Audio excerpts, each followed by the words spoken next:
ভোটের বাকি আর মাত্র 4 দিন। শেষ মুহূর্তে ভোটারদের মন জয়ে মাঠে ময়দানে চষে বেড়াচ্ছেন বিভিন্ন দলের প্রার্থীরা। আর এই বিষয়ে বিস্তারিত খবর জানাতে আমাদের সঙ্গে যুক্ত হচ্ছেন আমাদের সহকর্মীরা। শুরুতে যাব রাজধানীতে সহকর্মী মাসুদ সুমনের কাছে। সুমন, আমাদেরকে জানাবেন ভোটারদের মন জয়ে প্রার্থীরা শেষ মুহূর্তের এই প্রস্তুতি কেমন চালাচ্ছেন? ধন্যবাদ নাফিসা। আমি এই মুহূর্তে রয়েছি ঢাকা 18 আসনের তুরাগ এলাকায়। এখানে এই মুহূর্তে আপনারা যেমন দেখছেন ধানের শীষ প্রতীকের মনোনীত যে প্রার্থী বিএনপি মনোনীত এস.এম. জাহাঙ্গীর হোসেন, তিনি মূলত সকাল থেকে প্রচারণা করছেন এবং সকাল 10:30 থেকে তিনি 10 নম্বর সেক্টর থেকে প্রচারণাটি শুরু করেন এবং এই মুহূর্তে তিনি 10 নম্বর সেক্টর এবং তুরাগের বিভিন্ন এলাকা ঘুরে নয়ানগরে অবস্থান করছেন এবং আপনারা জানেন 10 তারিখ সকাল 7টা পর্যন্ত এই প্রচারণাটি চলবে। ফলে শেষ মুহূর্তের প্রচারণায় প্রার্থীরা ভোটারদের দাঁড়িয়ে দাঁড়িয়ে ঘুরছেন এবং তাদের যে প্রতিশ্রুতিগুলো বা ইশতেহারগুলো সেটি সবাইকে জানানোর চেষ্টা করছেন। এবং আরেকটি বিষয় জানিয়ে রাখি, এর আগে সকাল 7:30টার দিকে যেমনটি আমরা দেখেছি এই একই আসনে জামাত এবং এনসিপি সহ 11 দলীয় যে জোটের প্রার্থী তিনিও প্রচারণা চালিয়েছেন। তিনি সকালে নারীদের নিয়ে মিছিল করেছেন রাজধানীর খিলক্ষেতে।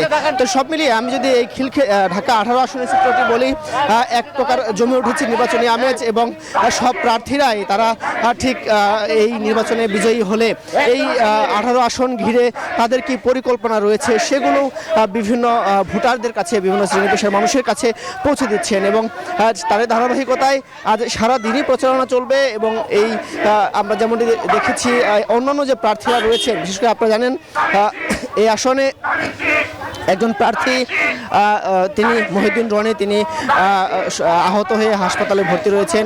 সেই প্রার্থীর সাথেও অন্যান্য প্রার্থীরা দেখা করেছেন বা এস.এম. জাহাঙ্গীর তিনিও তাকে হাসপাতালে দেখতে গিয়েছেন, আমরা গতকাল যেমনটি দেখেছি। তো সব মিলিয়ে প্রার্থীরা যেমনটি বলছেন এখন পর্যন্ত নির্বাচন ঘিরে কোনো আশঙ্কার কথা তেমন সম্ভাবনা তারা দেখছেন না এবং যে এক প্রার্থী আরেক প্রার্থীকে ঘিরে বেশ কিছু অভিযোগ করলেও সেই অভিযোগের প্রেক্ষিতে যেমন এস.এম. জাহাঙ্গীর যেমনটি বলেছেন সেসব অভিযোগের তেমন সত্যতা নেই এমনটি দাবি করছেন। আমাদের আরেক সহকর্মী রয়েছেন খুলনায়, আমরা সেখানে যাব। সেখানে আপনি জানাবেন যে খুলনার প্রচারণার চিত্রটি কেমন দেখছেন, প্রার্থীদের কোনো অভিযোগ রয়েছে কিনা।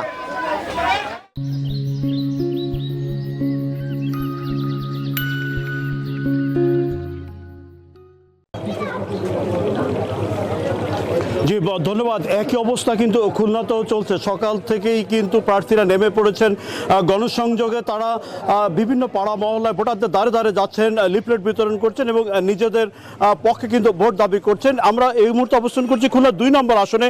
এখানে বিএনপির প্রার্থী, জামাতের প্রার্থী, ইসলামী আন্দোলনের প্রার্থীরা কিন্তু প্রচার রয়েছে। আমরা যদি একটু দেখাতে চাই, এই মুহূর্তে কিন্তু এখানে ইসলামী আন্দোলনের যিনি প্রার্থী মুফতি আমানুল্লাহ, ইনি কিন্তু তার হাত পাকা প্রতীকের পক্ষে প্রচারণা চালাচ্ছেন। আমরা যদি একটু মুফতি আমানুল্লাহর সাথে একটু কথা বলতে চাই যে এই প্রচারণায় কেমন সাড়া পাচ্ছেন ভোটারদের। আসসালামু আলাইকুম রহমতুল্লাহ। আলহামদুলিল্লাহ ভাইয়া, আমরা ব্যাপক সাড়া পাচ্ছি।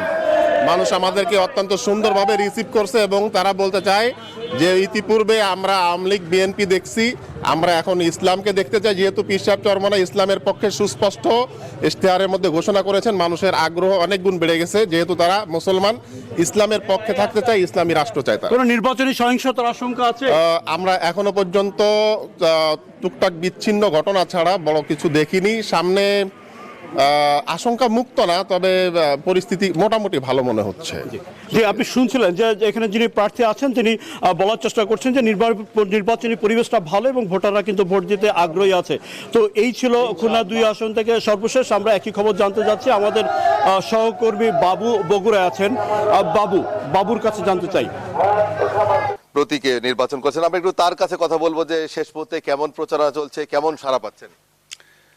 শেষ মুহূর্তের প্রচারণাটা অনেক জমজমাট হয়ে গেছে আমাদের সারিকান্দি সোনাতলা বগুড়া 1 আসনে এবং আমি প্রত্যক্ষ করছি যে মানুষ এখন, গতকাল রাত্রি 1:30 পর্যন্ত আমি এলাকায় ছিলাম, তো এলাকার মানুষ স্বগত বিনোদী রজনী কাটিয়েছে, তারা আনন্দ উল্লাসে আছেন এবং ধানের শীষের পক্ষে ব্যাপক তারা মিটিং এবং তারা বিভিন্ন বাড়ি বাড়ি যাচ্ছেন রাত্রিবেলাও এবং তারা সবাই অনেক মধ্যরাত্রি পর্যন্ত জাগরিত ছিল।